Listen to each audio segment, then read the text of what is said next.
કહું તો હે નહીં, ના કહ્યું ન જાય, હાવર નાકે બીજ સાહેબ રહ્યો સમાય. નવી નવી વહુ પૈણીને આવી, સાસરે ગઈ.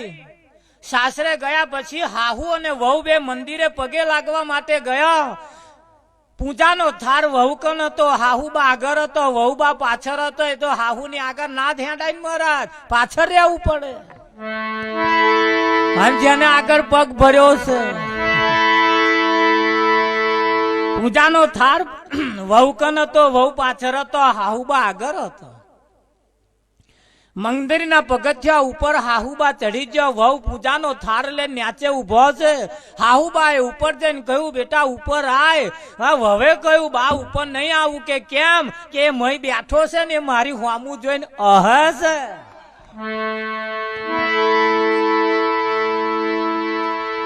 હાહુએ કહ્યું, બેટા એ ના હે. તાકે હશે કે એટલે હું નહીં આવું. હું 60 વર્ષથી અહીં આવો છું, કોદાર મેં હસતો નહીં જોયો, અને તને તમનો હસતો દેખાયો. કે બા 60 વર્ષથી આવો છો ને હજુ હસતો ના દેખાયો હોય, શું કરવા આવો છો?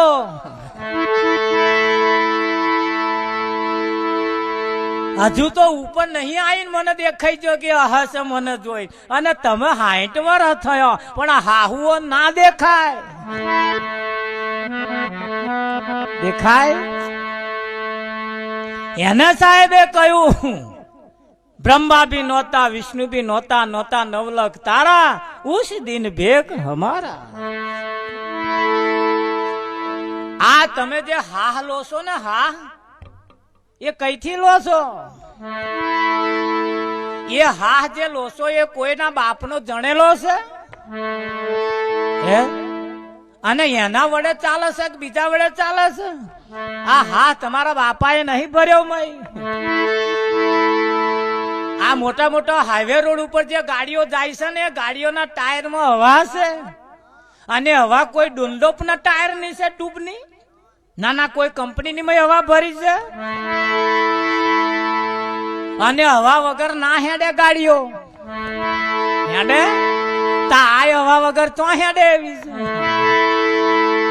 ના ના, તા આ હવા કોઈ બાપની જણેલી છે? હે?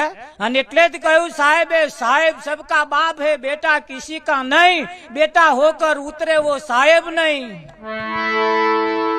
રામચંદ્રના પિતા દશરથ હતા.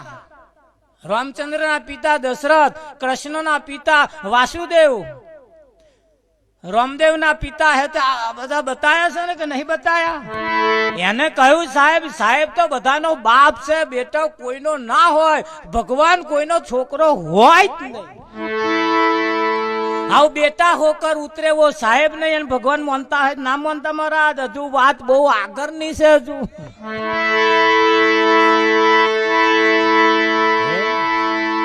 ખરું કે નહીં? એ કોઈનો બાપ બેટો ના હોય શકે. આ તમે જે લોસો, આ બધું જે લોસો અહીંથી જે લોસો, એ કોઈના બાપની જણેલી છે આવા? ના ના, કોઈ હક કર્યો? આ મારી છે એવું કોઈ હક કર્યો?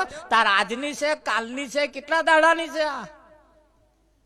આ તો પૃથ્વી નથી ને કશું નતું, ચિદારોનું આ બધું પડ્યું. અને અહીં લોસો આ કોઈના બાપની જણેલી ન હોય, અહીં કહેવાય એવું નહીં એ બધું. અને એટલે જ કહ્યું સાહેબે, હા કહું તો હે નહીં, ના કહ્યું ન જાય. ખરું કે નહીં વિઠ્ઠલ?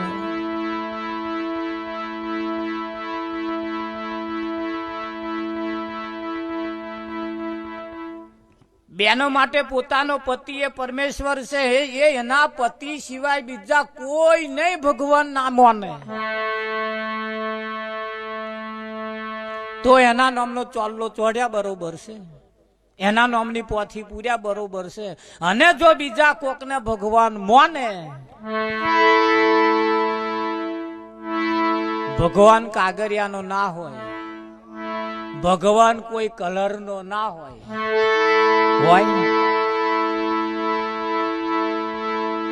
નાના હોય કેજો ભાઈ. ભગવાન ના શરીર ઉપર ટીલડી ચોટે જ નહીં. ચોટે? ના ના અમને ટીલડી ચોટાડો તો એ બધે આગળ આગળ આગળ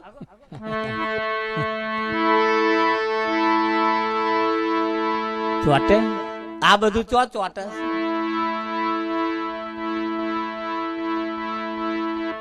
ભગવાનનો કોઈ ઘાટ નથી, પરમાત્મા અઘાટે રહેલો છે, જેનો કોઈ આજ દિન સુધી ઘાટ બન્યો જ નથી. હોનાનો ઘાટ ના હોય હોય હોનું તો જેમ છે એમ છે.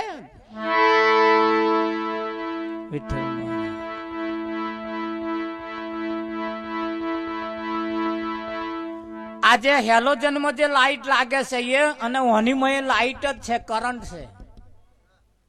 પણ હોનીમય તમે અજવાળું ખોરવા જાવ ના બેરાવે. ત્યાં કે એવાયું અને આવાયું જુદું છે કે નારી નામાં ભગવાન છે, શ્રીમાં ભગવાન છે કે એમાં હા એ શ્રી નથી, પરમાત્મા કોઈ શ્રી નથી. તાર પુરુષમાં જે ભગવાન છે એ પુરુષ નથી. અહીં તો કોઈ પુરુષ નહીં અને અહીં કોઈ શ્રી નહીં.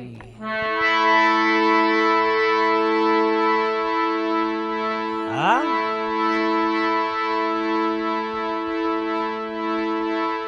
હું તો નથી રે પુરુષ નથી પ્રેમદાર, સર્વે સરખું જણાય ફેરો ચડ્યો રે મારા જન્મનો.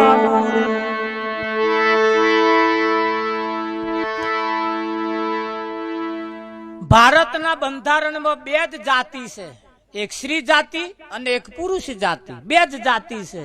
પેલો મને ત્રીજો ફણકો કાઢ્યો.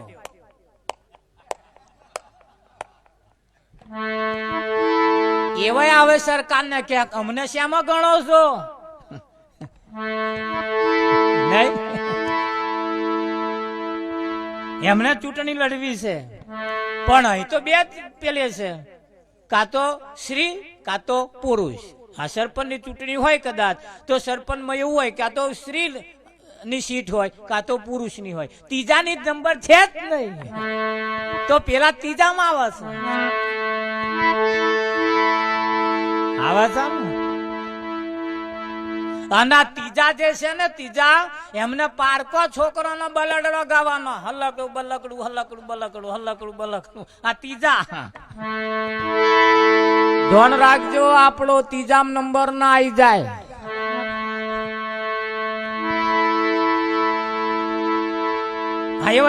પારકો છોકરા ને હલકડો બલકડો હલકડો બકડો ખરો રે ગાય શક નહીં ગાય. એમનું પોતાનું તો હોય અને જિંદગીમાં નહીં થવાનું. પેઢીઓની પેઢીઓ જતી રહેવાની મહારાજ. પણ આ ત્રીજામ જેના નંબર આયા ને એમના કોદાર થવાના જ નહીં કોઈ. વિઠ્ઠલ મહારાજ થયા છે. ના ના એટલે ધોન રાખજો, ત્રીજામ નંબર ના આવી જાય તમારો.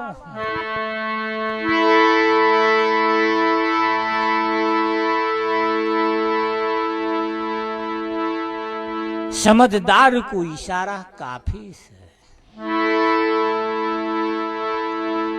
સમજદાર કો ઈશારા કાફી છે.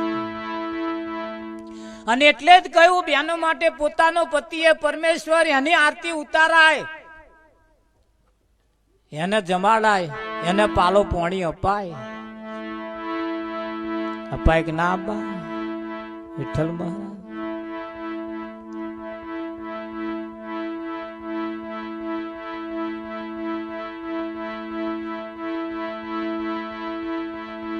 એની સાક્ષાત એની પૂજા થાય. લગ્ન થયા પછી કોઈ ફૂટે જઈને અગરબત્તી ના કરે, કોઈ ફૂટે જઈને દીવો ના કરે. એના પતિ સમક્ષ બેસીને એને પાલો પાણી આલે.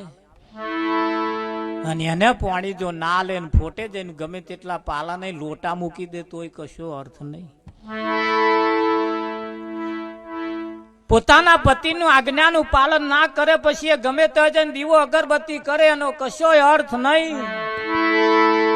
પોતાના પતિની જો મર્યાદા ના રાખે પછી ગમે તે મંદિરે જાત્રા કરવા જાય, કોની કરે જાત્રા? શું અર્થ? કશો અર્થ કરો? આવે આઈ પાછા અહીં હખણો પટોળો ના લઈ આલે ને બીજે જઈને ચકલે ચઢાવે.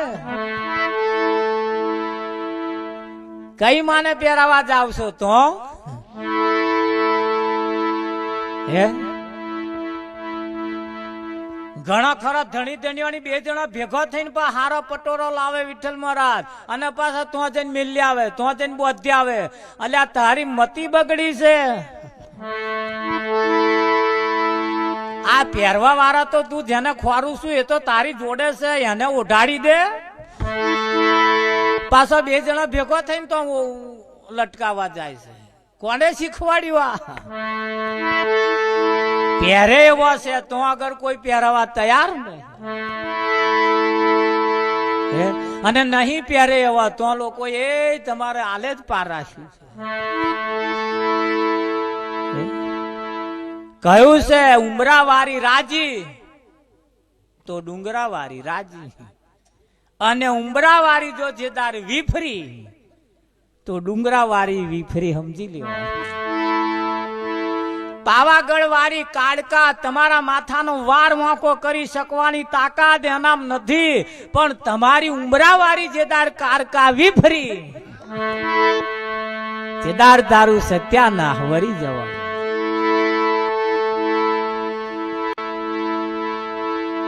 ખરું કે નહીં? પાછા બીજે ના બટકાડતા ધોન રાખજો. પાછા આ તો ઓછા નહીં, અધૂરા રોટલે દાર લઈને લોટ મેલે વાસ. તમારી આંખમાં રહેલી જે કારી કીકી છે એ કારી કીકી જો તમારી આંખમાં ના હોય તો તમને દેખાય નહીં.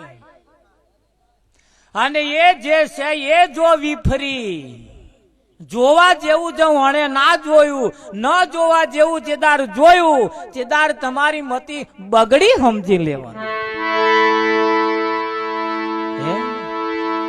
પતય રાજા આજ કરતો તો. પાવાગઢ ની બેનો બધી ગરબે ગાવા આવે ને તાર પતય રાજા ત્યાંથી ઉતરે. પતય રાજા આવે મદિરા એટલા બધો દારૂ પીવે અને પેલી બેનો જે ગરબા ગાતી હોય ની મસ્કરીઓ ઠઠા મસ્કરીઓ કરે, છેડા જાલીને ખેંચે, કોડા જાલીને ખેંચે. આવું કરતા રાજા હતા એટલે કોઈ બોલતું નતું. કેટલા વર્ષો ચાલ્યું. એમાં એક ભણેલો ગણેલો બોન આવ્યો. એમને વિચાર્યું કે મારું હારું આ તો ના ચાલે, કઈક વાની યુક્તિ કરવી પડશે. હોશિયાર બેને બધા બેનો ભેગા કર્યા અને એને યુક્તિ કરી, એને આ બધી ખેલ કર્યા કે આ પતય રાજાને ભૂલાડવું પડશે, અને ભૂલાડીશું નહીં તો આ વધતું જશે. એટલે એને મમ્મદ બેગડાના આમંત્રણ આલ્યું કે હવે પાવાગઢ ઉપર ચઢાઈ કર. હા, અને એને ચઢાઈ કરી અને આ બાજુ પેલો બન્યો એવો કારકા. ઇતિહાસ જયારે તપાસો તાર આવું હતું. આ તો નદીના કિનારે એક ભાઈ નાવા ગયો, એના હાથમાં લોટો હતો. હવે નદીની મય નાવા પડવાનું, નદીમાં નાવા પડવાનું એટલે લોટાની જરૂર નહીં. લોટા એમાં તો લોટા લઈને નાવા જવાની જરૂર. મારો ડૂબકી એટલે નહીં લેવાય. મને વિચાર્યું લોટાની તો જરૂર નહીં એટલે લોટો કિનારે મોલું તો જે હોય કોક લોટો લઈ જાય. એટલે લોટો એને શું કર્યું? ખાડો કર્યો. ખાડો કરીને મહી ઘાલ્યો ને ઉપર રેતીનો ઢગલો વાર્યો. રેતીનો ઢગલો વાર્યો. એને વિચાર્યું ઢગલો કોક ફંફોશે, કોક લાત મારીને વંછેરી નાખશે, લોટો ને આકરે લઈ જશે. એટલે એને શિવલિંગ બનાવ્યું. લોટો મય હંતાડ્યો ઉપર શિવલિંગ બનાવ્યું અને નાહવા પડ્યો. બીજો આયો મારું હારું શિવલિંગ બનાવીને નાહવા પડીએ, એમાં કલ્યાણ છે. તે બીજે શિવલિંગ બનાવ્યું. ત્રીજો આયો મારું હારું નાહવા જવું, મય નાહવું હોય તો શિવલિંગ બનાવવું પડે, એને બનાવ્યું.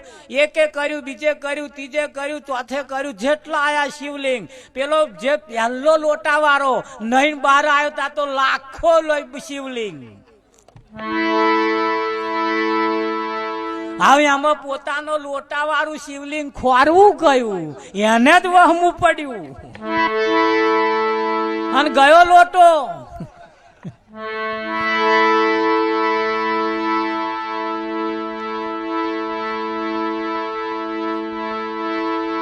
બોલો, પેલાનો જેને ખાલી લોટો હાચોવા બનાવ્યું તું, પેલા અમને દેખા દેખી બનાવ્યું. અસલ જેને લોટો ખોરવા બનાવ્યું તું એનો લોટો ખોરવા ના રહ્યો. હવે કેટલાક ફેંદું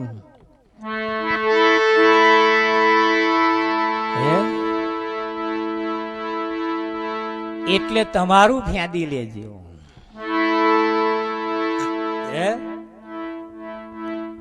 ગામના લોકો બધા ભેગા થઈને સંઘ ગયો. સંઘ લઈને ગયો ને પોત પોતાનું એક જગ્યાએ રોકાયા ને તો પોત પોતાએ ખાવા બનાવવાનું ચાલુ કર્યું. મહારાજ વલ્લો મેલ્યા ચૂલા ઉપર, વલ્લો મેલી બધા નદીએ નાવા ગયા. નાવા જઈને પેલો એની અંદર એક વાંધરો હતો, એને પોતાનું વલ્લું મેલીને ગયેલો ચૂલે. વિઠ્ઠલ મહારાજ નહીં ના આવ્યો ત્યાં તો બધા કેટલાય વલ્લો. હવે એમાં મારું કેવું છે એવું? વિઠ્ઠલ મહારાજ એટલે પેલે કહ્યું લાકડી લીધી, એક લાકડી લઈને બોલ્યો કે પોત પોતાનું હલ્લું સંભાળજો. હા, મેં મેરા ફોડ દેતા હું, ધ્યાન રાખજો મારું ફોડવામાં તમારું ના ફોડી જાય. લાકડીને વેચવાનું ચાલુ કર્યું. પેલા કે ઉભો ઉભો ઉભો ઉભો ઉભો કે જે જ્યાંનું હતું લઈ લઈને નાઠા અને વધ્યું. લાકડું નાખી દીધું ને હલ્લું લઈ લીધું. આ મારું